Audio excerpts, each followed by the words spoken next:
Fire is one of mankind's most ferocious and persistent enemies. Each year in the United States alone, it costs more than 10,000 lives and $1 billion in property damage. Consider what it might cost in a nuclear war when enemy bombs could cause dozens of fires in and near your home, even though you lived many miles from the target.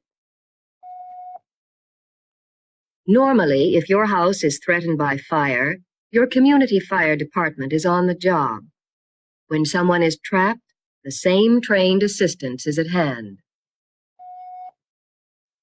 In a national emergency, however, trained firefighters may not be available. At best, they will only be able to fight the big blazes. They must save as many lives and as much property as they can. So practice and be prepared to fight fires in your home and your neighborhood. There may be no one else to do it. Your ability to act quickly before the arrival of the fire department might save your home or the life of a loved one. Training, tools, and plenty of practice are the basis for good home fire defense. At least one member of your family should receive training in firefighting so that he can pass his knowledge on to the others. Your family should hold firefighting drills regularly, and each member should have detailed assignments so that all will work as a team. Everyone should understand what starts fires, how they spread, and what can be done to control them. Every fire needs 3 things in order to burn.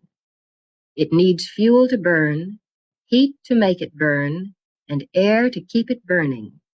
Remove any one of these ingredients, and you have licked the blaze. Let's demonstrate this with a kitchen match. Watch it when you strike it. The head flares up and sets fire to the match stick, which is the fuel.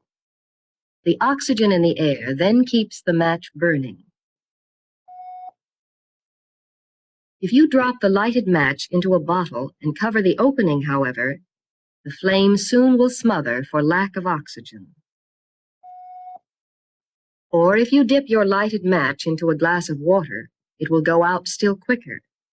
The water has cooled the fuel so that the flame no longer can make the match burn.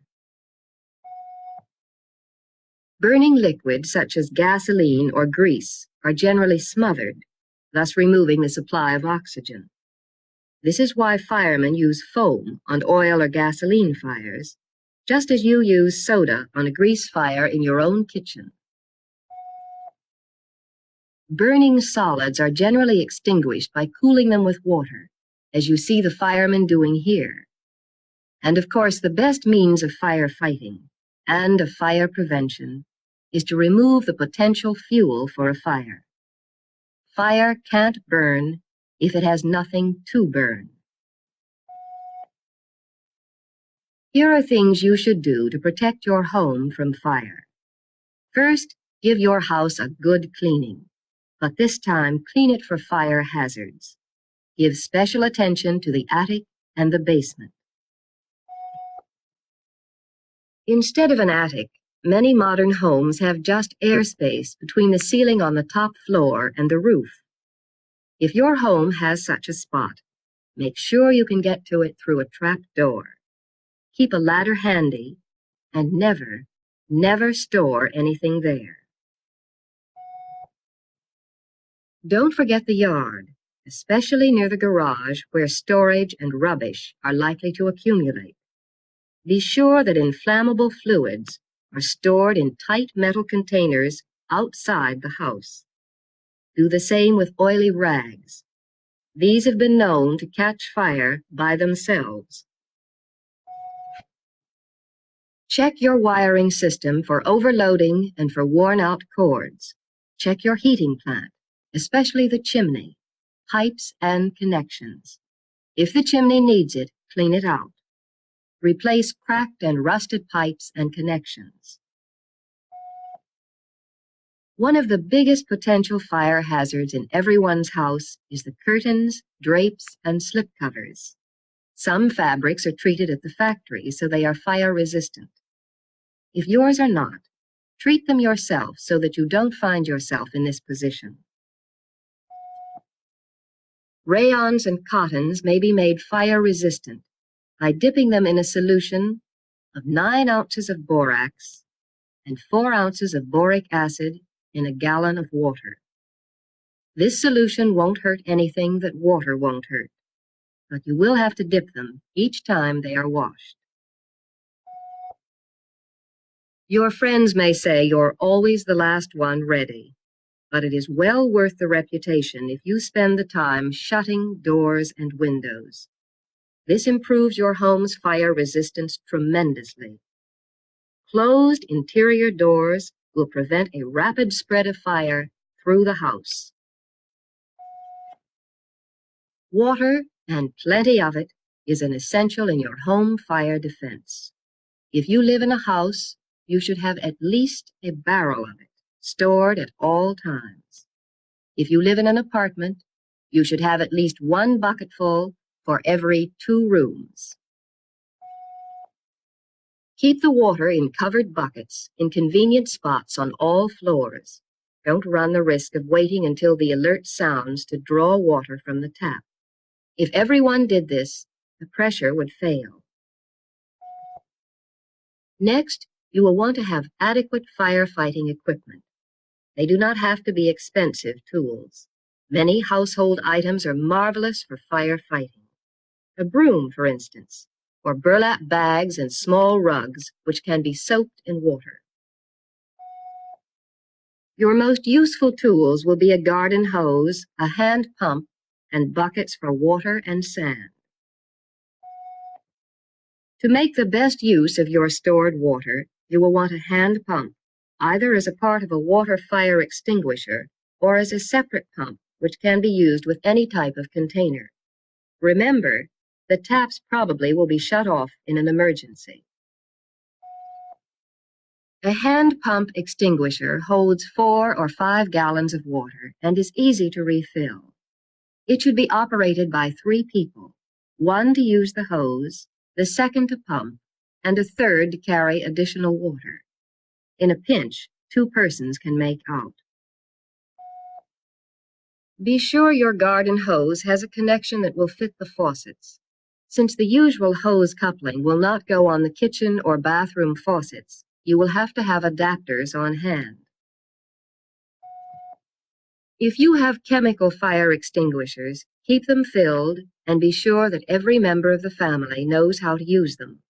They are excellent for small fires, but are of limited value in an emergency because they would be difficult to refill quickly. You will also want some buckets of sand for smothering fires, a long-handled shovel, and heavy gloves for disposing of burning objects. These will be especially helpful for kitchen grease fires which occur from time to time. Have a sturdy ladder on hand and keep it in good repair. An unsafe ladder is worse than none at all. When you use it, set the foot of the ladder about 1/5 of its length away from the wall. In climbing a ladder, put the balls of your feet on the center of the rungs. Keep your body erect.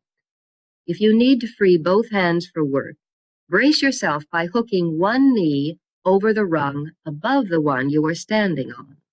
Then hook your toes around the lower rung or side rail. Having assembled your equipment, your next task is to make your family a firefighting team. Give every member assigned duties and coach him so that he will know how to perform them properly. Appoint a fire marshal to lead a systematic search for fire hazards, an inspector who will check the house and watch for the start of fires, and someone to be in charge of equipment. See that each member of the family knows what his job is whenever a fire does start. In fighting fires, don't lose your head. They can be fought successfully. Go to work with the tools at hand. Assume that help won't come, even though it may be on the way. Remember that any delay increases the fire's chances and lessens yours. Never stop fighting a fire except to save your own life. Don't try to search a burning building alone. Teamwork is always better. You can search more thoroughly and help each other if trouble arises. If possible, search from the top floor downward and look carefully in every hiding place. People who are confused, especially children and older persons, sometimes hide under the beds or in closets. If you should ever have to cope with incendiary bombs, such as those used so often during World War II, be sure to keep a piece of sturdy furniture between yourself and the bomb. Some contain a charge which blows up shortly after they start to burn. Spray the bomb and the area around it with water, avoiding a steady stream which might scatter the fire. After the bomb stops sputtering, you can turn a stream on it, throw sand or dirt on it, or use your long-handled shovel to drop it into a bucket. Then carry it outside. Along with your knowledge of home firefighting, you will need to know the rudiments of rescuing trapped persons. Like fighting fires, most rescue tasks require trained workers, and if possible, you should always leave ticklish rescue jobs to them. It may be necessary, however, to act before they arrive. Danger of fire, electric shock, or asphyxiation calls for immediate action. If you must act, take no more risks than absolutely necessary to ensure the victim's temporary safety. If the victim is unconscious, put her on the floor unless her injuries prohibit it. If you must move her, use one of the following methods. This is the fireman's drag. Turn the victim on her back and tie her wrists together. Then, kneeling astride her, put your head under her wrists and crawl forward, dragging her along. If you must move an unconscious person downstairs, place him on his back with his head toward the stairs. Put both arms under his armpits and cradle his head in the crook of one elbow. Then drag him downstairs slowly, letting his feet trail. This is called the incline drag. If you have a helper with you, a chair may be used. After lifting the victim gently into the chair, one rescuer carries the front legs and the other the back rest. This is called the chair litter carry. You can fashion an adequate stretcher from many things. A blanket, for instance, or 2 sweaters or jackets pulled over 2 stout poles.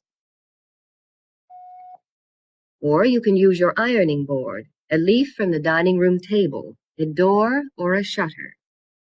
Lay the piece on the ground, lift or slide the victim onto it gently, and tie him in place with strips of cloth. A 4-handed seat may be made by 2 rescuers. Each puts an arm around the victim's back and slips his other arm under the victim's thighs. By clasping wrists, one pair of arms makes the seat and the other the back rest. If the victim is in contact with a live wire, the rescuer must not touch her without protecting herself. Shut the current off if possible. If you can't, stand on dry wood or paper and cover your hands with heavy gloves or cloth before touching the victim. A still better system is to poke or pull the hot wire away from the victim with a dry stick, such as a broom handle or a rake handle. Leaking gas, fuel oil, or water are dangerous to unconscious persons. These hazards will be found especially in basements. When present, the victim must be removed immediately. Incidentally, Your utility companies probably have instructions for controlling damaged facilities. If you do not know what they are, check with the companies right away so that everyone in your family will know what to do if leaks develop. Your home rescue knowledge should also include knot tying. A rope will be one of your most valuable rescue tools, but not unless you know how to tie effective knots. Everyone in your family should learn the basic knots: the square knot, the bowline for lowering injured persons, the half hitch and clove hitch for moving timbers or other heavy objects. Remember to keep a good ladder around the house. This will be invaluable in rescue tasks. Use it properly. There will be enough casualties in an emergency without adding yourself to the list. If you have to lift debris or wreckage off of a victim, an excellent lever may be fashioned from many items around the house. A bed slat, spare length of pipe, pick or shovel or ironing board will do the job. Be sure to use a fulcrum or pivot that will not slip or crumble. When you are lifting a load in this manner, prop it up as you lift. Books, shoes, door stops, or bricks may be used. This takes the weight off the lever so that you can get it in position to raise the load still higher. These techniques in rescue and in firefighting are important to your family's safety. Learn them and practice them with all members of your family. They may prove vital not only in an emergency, but in protecting your home and your loved ones day by day.